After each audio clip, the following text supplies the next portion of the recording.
Okay, he was in the gym today, so we'll see, how he feels on Wednesday, but making progress. When did he pick up his injury? Right at the end of the training on Wednesday. Or after training, actually, doing extra shooting. Nice round, 10 games in. What are you making of the season so far?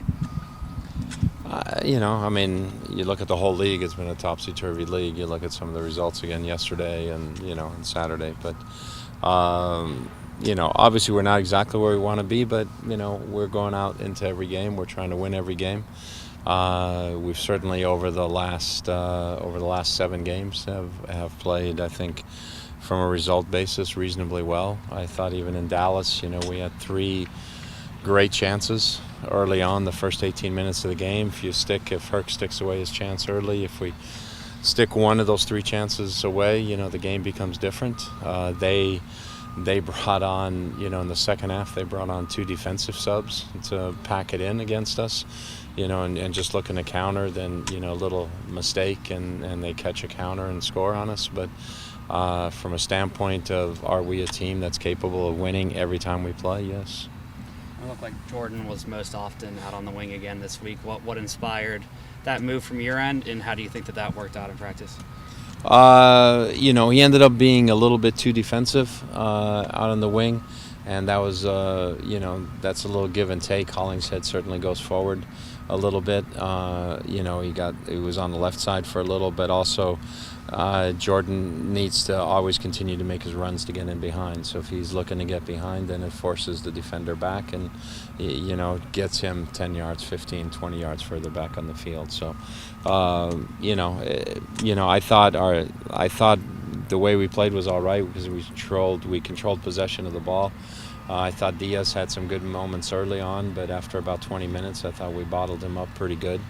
And, it wasn't that I thought we were horrendous, I guess. I thought, like I said, I think we're a team that's capable of winning every game we play. Given the results with Dempsey playing on the midfield, what were the thoughts behind changing him back to play up top? We just felt that we wanted to go with 3 midfielders based upon how they played, and I don't think that formation had anything to do with it. When you look at it again, like I said, we had 3 really quality chances in the first 18 minutes of the game. I mean, you touched on it a little bit last week about the imbalance between the conferences, but going back, I mean, you've been in the league for a long time. Has there always been some kind of imbalance? Has it changed from east to the west, and is this as sort of polarized as it's been? I mean, I've always been in the West, so I've always been a big fan of the West being better.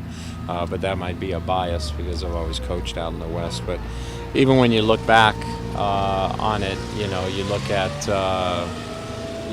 the year that Salt Lake won the championship. They won it coming out of the Eastern Conference. They didn't win it coming in. Those days, teams would flop over or, be combined. I think Colorado did the same thing, won it out of that conference. So why that is historically, why that's been that way, tough to really say.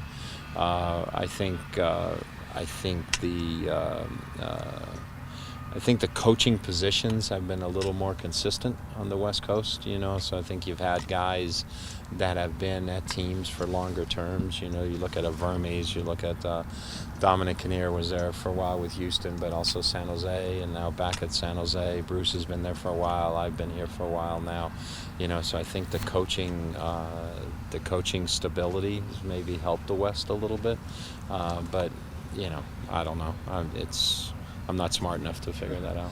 Is it a healthy thing for the league to have such a huge imbalance between the two sides? I think it happens in all sports. When you look at you look at basketball right now, and I know the Cavaliers, and there's Cavaliers fans out there that think that, but then when you look at the West and you have the Spurs and you got Oklahoma City and you got the Warriors right now, so they're much stronger. When you look at football, there's been times where it's been the same way, where one conference has definitely been stronger than the other. So, baseball's been the same thing. So I think it happens in every sport. And again, logic as to why it happens, tough to say. Going back to the game's starting lineup, even Titsnow starting, was the decision made by the coaching staff? I think he's still, last week was his first full week of training. think he's still, getting his final game fitness, so we didn't want to push him too early. So that was our decision.